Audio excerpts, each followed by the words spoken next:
कैसे हैं आप? दोस्तों, आज की कहानी कुछ हटके है, कुछ लालच के ऊपर है। चलिए आप कहानी सुनिए। कहानी का नाम है निपुण। कभी कभी ना चाहते हुए भी इंसान पर वो बात अपनी सत्ता जमा लेती है जिस बात से उसने सारी जिंदगी नफरत की। दूसरों को हंसता खेलता देखकर आत्मा से ठंडी आह निकलती थी, एक चैन सा मिलता था। फिर क्या हुआ अगर मनीषा मेरी सबसे अच्छी दोस्त होने के बाद भी वो सैम से ज़्यादा घुल मिल रही थी, या ऑफिस में हम सब में लंच भी सैम और उसके दोस्तों के साथ करती थी। निपुण जी, आप भी यहीं आकर लंच करो ना, हम सब के साथ, मनीषा ने अनौपचारिक रूप से मुझे टोक दिया था। हाँ, आप कीजिए, मैं कर चुका हूँ, मैंने खाली लंच बॉक्स दिखाते हुए कहा था। बड़ी जल्दी चिड़िया का चुग लाए थे क्या? मनीषा ने चुटके वाले अंदाज में कहा था। हाँ, चावल थे फ्राई वाले, कहकर मैं बाकी के एक दो चावल को छुटा छुटा कर खा रहा था ताकि कोई और न टोक दे। माँ की तबीयत खराब थी ना, मुझसे जैसे बने मैं ले आया था। इतने बुरे भी नहीं थे, पर भूख मेरे पेट में नॉक नॉक कर रही थी, जैसे सबसे ज़्यादा वही मुझे ताने मार रही हो। चाय और बिस्किट मंगा लूँ क्या? नहीं, मैं अकेले, कोई नहीं, 4 बजे चाय आएगी तभी बिस्कुट मंगा लूँगा, वगैरह वगैरह। मैं मन ही मन बड़बड़ा रहा था। क्या बात है निपुण जी, 2-3 दिनों से देख रही हूँ कि कुछ परेशान से हो, बात क्या है?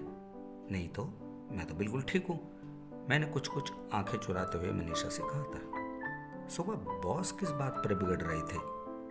वो कुछ नहीं, बैलेंस शीट में थोड़ा गड़बड़ थी। ध्यान से क्या करो ना, पूरे स्टाफ में हड़कंप समझ गया था। मनीषा मुझे भी 2 बात बनाकर चल दी। मेरे मन में अचानक ही ख्याल आया था कि मनीषा कितनी समझदार हो गई है, जो अपने सीनियर्स को भी समझाने लगी। मुझसे एक एक चीज़ पूछा करती थी। बचपन से अभी तक का साथ है हमारा। पहले हर हफ्ते घर आया करती थी वो, माँ के साथ गप्पे मारना, उनके काम में हाथ बटाना, स्टूल पर चढ़कर कैरी के अचार का जार उतार कर खुद ही खाती जाती और माँ के हाथ का डाला अचार की तारीफ करती रहती थी। पर अब 2 महीने से भी ज़्यादा हो गया है, मनीषा घर नहीं आई। मैं 3 दिनों से अचार ला रहा हूँ ऑफिस में, और मनीषा को अब तक उस अचार की महक तक नहीं आ गई। और पहले, आंटी जी आपने अचार बहुत अच्छा डाला है, इसकी रेसिपी मुझे भी देना, मैं भी डालूंगी। मनीषा चटखारे लेते हुए बोली। तू जितना चाहे खा ले, घर के लिए लेती जा, और डाल लूंगी मैं, माँ ने कहा था। हाँ ये ठीक है, इसमें से थोड़ा मैं ले जाती हूँ। हैं, थोड़ा सा क्यों बेटा, अचार तो बहुत है। ओह आंटी जी आप कितनी अच्छी हैं, आह कितनी प्यारी महक है। पता है आंटी जी, मैं जब आपके यहाँ आती हूँ तो बस ऐसे लगता है कि अचार की महक मुझे बुला रही है। निपुण सर, बॉस ने याद किया है। चलो मैं आता हूँ। मैं बॉस से मिलने अंदर गया, जहाँ मनीषा पहले से ही बैठी थी। मैं आई कम इन सर? Yes come. मिस्टर निपुण, ये लीजिए, इस बार आपका इंक्रीमेंट भी जोड़ा है। बॉस ने मुझे मेरी सैलरी का लिफाफा देते हुए कहा था। Thanks a lot sir. और मैं वापस अपनी सीट पर आकर बैठ गया था। पीछे पीछे मनीषा भी आ रही थी, पर उसका मुंह लटका हुआ था, उसके हाथ में एक कागज का टुकड़ा भी था। बॉस ने 3 लोगों को नौकरी छोड़ने का नोटिस दिया था, जिसमें सैम के साथ रजत और मनीषा के भी नाम थे। मैं बहुत परेशान हो गया था कि मनीषा इसे कहीं मेरी चाल न समझ ले। मनीषा, सैम, ये कैसे हुआ? आपको बॉस से बात करनी चाहिए। मैंने अपनी बात उन तीनों के सामने रखी थी। निपुण जी, नोटिस में साफ साफ लिखा है कि काम नहीं रहा ऑफिस में, तो जो जूनियर हैं उन्हें निकाला जा रहा है। ये सब सैम ने कहा था। ऐसे कैसे निकाल देंगे? मैं बॉस से बात करूँगा। क्यों मनीषा? हाँ देख लो बात करके, बात करने में कोई बुराई तो है नहीं। मेरे बात करने का भी कोई फ़ायदा नहीं हुआ, और 1 महीने के बाद तीनों कंपनी से चले गए। उसके बाद मनीषा काफ़ी दिनों तक मुझसे नहीं मिली। उसका कॉन्टैक्ट नंबर जो मेरे पास था वो भी बंद हो चुका था। बेटा, मनीषा को बहुत दिन हो गए, आजकल कहाँ जॉब कर रही है वो? तुझे तो पता होगा। माँ ने मुझे खाना परोसते हुए कहा था। मुझे अचानक ही अचार की खुशबू से मनीषा की बहुत याद आने लगी थी। नहीं माँ, मेरे पास उसका पुराना नंबर है जो बंद हो चुका है। मुझे नहीं पता वो कहाँ जॉब करती है। कभी 6-7 महीनों से उसको देखा भी नहीं इधर। बड़ी अजीब बात है, माँ ने आश्चर्य से कहा था। अब इसमें अजीब क्या है माँ? मैं चिढ़ सा गया था। चल ठीक है, नाराज क्यों होता है? नहीं माँ, मैं नाराज नहीं हूँ, मैं कहता हुआ कुछ पानी अपनी आंखों में उतार लाया था। चल पगले, सब ठीक हो जाएगा, मिल जाएगी वो।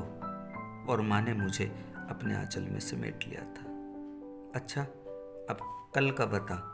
कल हम चल रहे हैं ना तेरी बुआ की बेटी की शादी में? माँ ने कहा। हाँ माँ, शाम को ऑफिस से मैं आते वक्त गाड़ी लेता आऊँगा। आप सभी तैयारी कर लेना, शादी में चलेंगे माँ। नहीं जाएंगे तो वो चुड़ैल मेरे कपड़े भी फाड़ देगी। हाँ, कितना भी खुद को खुश रखने की मैं कोशिश करूं, पर दिल में जैसे मनीषा की परछाई गड़ी थी। उसका यूं अचानक मुंह फेरना मुझे कचोटता था। वो मुझे समझ न सकी या समझना नहीं चाहती थी। कुछ जानता नहीं था, पर मैं भी तो उसे समझ नहीं पाया था। शाम हो चुकी थी, पर अभी मेरी कार की लाइटें जली नहीं थी। ठीक 6 बजे तक हम अतरौली के पास बस स्टैंड पहुंच चुके थे। माँ ने कुछ फल वगैरह लेने को कहा। मैंने कुछ फल लिए और एक मीठी सुपारी का पैकेट लेकर वापस आया तो कार से लगकर कुछ लोग खड़े थे। मैंने हॉर्न दिया, वो लोग हटे। अचानक मेरी नज़र सैम पर पड़ी जो अपनी बाइक पर था और उसने हेलमेट भी नहीं डाला हुआ था। मैं तुरंत गाड़ी से उतरा और हेलो सैम, अरे सैम। आखिर उसने भी पलट कर देखा तो रुककर बड़े ही जोश से उसने मुलाकात की। अरे निपुण जी, आप यहाँ कैसे? बुआ की लड़की की, मेरी बहन की शादी में आया हूँ, माँ भी साथ है। सैम ने माँ जी के पैर छुए, आशीर्वाद लिया। और कहाँ जॉब कर रहे हो?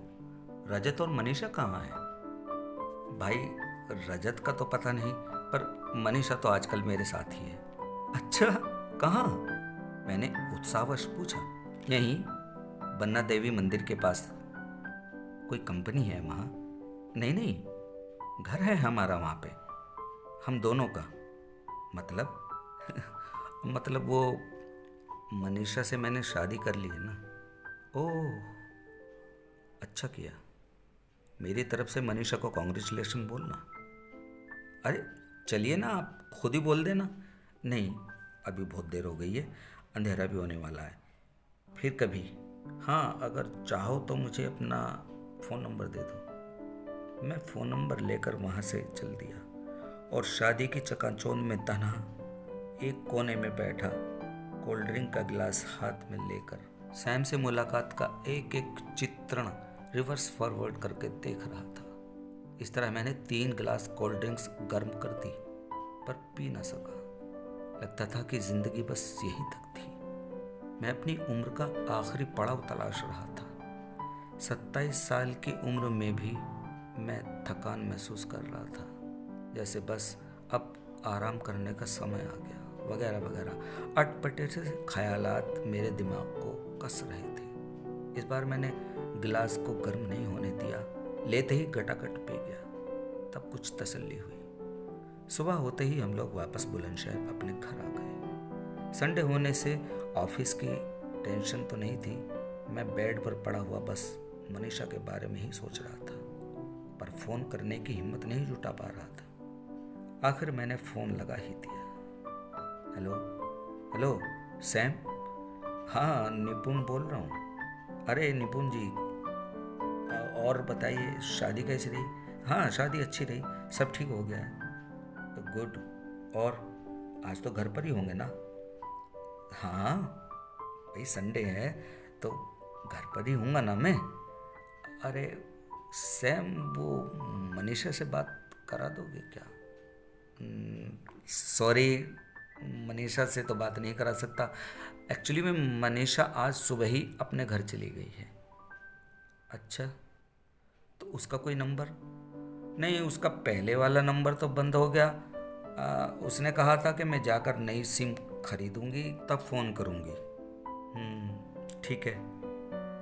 पता नहीं क्यों मुझे उसकी बातों में पेंच नजर आ रहा था। फिर भी मैं तुरंत उठा और निकल पड़ा मनीषा के घर की तरफ, जहाँ जाकर मुझे आधी हकीकत आधा फसाना देखने को मिला। मनीषा ने मेरी कंपनी से निकलने के बाद सैम से शादी तो की थी, पर 2-3 महीनों में ही उन दोनों के बीच किसी बात को लेकर तनातनी हो गई थी और मनीषा अपने घर पर आकर रहने लगी थी। कुछ कमज़ोर भी हो गई थी। मुझे देखते ही वो रोने लगी थी। मुझसे लिपट कर रोना चाहती थी वो। उसका एक एक आंसू जैसे मुझसे 100-100 बार सॉरी बोल रहा था। मैं उसके देखने के अंदाज को साफ साफ पढ़ रहा था। मैंने उसकी आंखों ही आंखों में बताया कि कितना बेचैन रहा था मैं उन 7 महीनों में, और उसको भरोसा दिलाया। तब वो कुछ शांत हुई थी। बात क्या हुई बनी? मैंने उसका हाथ अपने हाथों में पकड़कर बोला, निपुण जी, मैं सैम की चिकनी चुपड़ी बातों में आ गई थी। उसने कहा था कि अलीगढ़ में हमारा बहुत बड़ा कारोबार है, पर मैं घर वालों का एहसान लेना नहीं चाहता। घर वाले बुला रहे हैं पर मैं नहीं जा रहा हूँ। मैंने सैम को समझाया कि जब अपना कारोबार है तो क्यों किसी दूसरे की नौकरी करते हो। मैं लालच में आ गई थी। उसने कहा, तुम भी मेरे साथ चलो, मैं घर लौट जाऊँगा। मैंने हाँ कर दी और मुझसे कोर्ट मैरिज कर ली। मैंने वहाँ जाकर देखा तो एक अदद रूम, वो भी किराए पर, जिसमें 6 घर के मेंबर थे। मैंने विरोध किया तो उसने मुझे थप्पड़ मारा। ये कहते हुए मनीषा रोने लगी थी। अब चुप हो जाओ मनीषा, तुमने एक बार भी मुझे कांटेक्ट करने की नहीं सोची। किस मुंह से करती निपुण जी? अब चलो, माँ ने बुलाया है। वो मुझसे कितनी बार कह चुकी है कि मनीषा नहीं आती है। आंटी, क्या मैं मनीषा को माँ से मिलाने घर ले जा सकता हूँ? मैंने मनीषा की मम्मी से इजाज़त ली थी। जा बेटी, मिला। कितने दिन हो गए तू घर से बाहर ही नहीं निकली। ऐसे तो तू और बीमार हो जाएगी। मैं मनीषा को लेकर घर आया। माँ देखते ही खिल गई थी। मनीषा भी अपने पहले वाले रूप में दिख रही थी। वो दौड़कर माँ के गले से लिपट गई। माँ ने पकोड़े और चाय बना रखी थी। एक तरफ गर्म चाय और ब्रेड पकोड़े, और दूसरी तरफ हरी चटनी, और एक प्याली में माँ के हाथ की कैरी का अचार। मनीषा ने देखते ही प्याली उठाई और चटखारे लेती हुई बोली, माँ, अब तो मैं ये सारा अचार अपने घर लेकर जाऊंगी। बेटी, तूने मुझे आज पहली बार माँ कहा है। तू एक काम कर, अगर तुझे एतराज़ ना हो तो हमेशा के लिए मेरे पास ही रह जा। मैं तेरी मम्मी से बात कर लूँगी। मनीषा ने तुरंत मेरी तरफ देखा। मैंने आंखों ही आंखों में हाँ का इशारा कर दिया। मनीषा शर्मा कर माँ से लिपट गई थी। मनीषा ने आज समझा कि झूठी रसमलाई से कैरी की सच्ची खटास ज़्यादा अच्छी होती है। ये थी माँ के संस्कारों से भरी निपुण की कहानी। दोस्तों, कहानी कैसी लगी कमेंट बॉक्स में लिखकर ज़रूर बताना। और हाँ, अगर चैनल को सब्सक्राइब नहीं किया हो तो प्लीज़ सब्सक्राइब ज़रूर कर देना। स्टोरी को इतना ज़्यादा शेयर करो कि बस लाइक की भरमार हो जाए।